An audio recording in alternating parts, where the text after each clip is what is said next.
Good day. My name is Andre Schutten, and I am the legal counsel for the Association for Reformed Political Action Canada.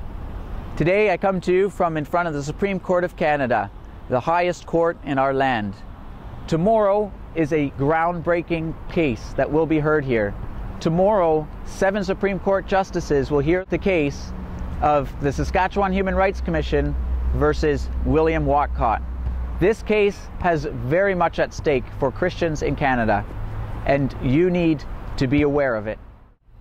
So what is at stake for Christians in Canada? What is at stake tomorrow when the Supreme Court hears this case?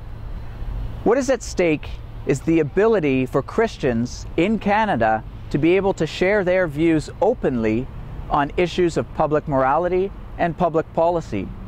What is at stake tomorrow is whether or not Christians have the ability to share the unadulterated truth of the gospel with other Canadians. You see, with this case, Mr. Whatcott was distributing flyers about homosexuality, and he was doing it from his own Christian perspective. But he was fined $17,500 for offending 4 different people with those flyers. The truth is that the gospel of life is offensive to some people.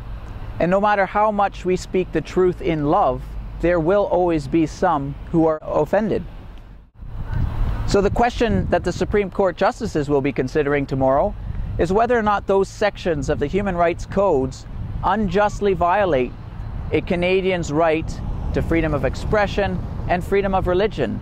Whether or not those limitations on so-called hate speech, whether or not those unjustly infringe our ability to share the truth with other Canadians, to share our perspective with other Canadians and with our governments. There's a lot at stake.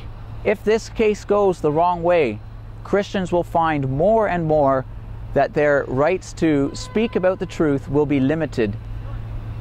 This is of grave concern, especially from an evangelical point of view. We need to be able to share the gospel, not just believe it for ourselves.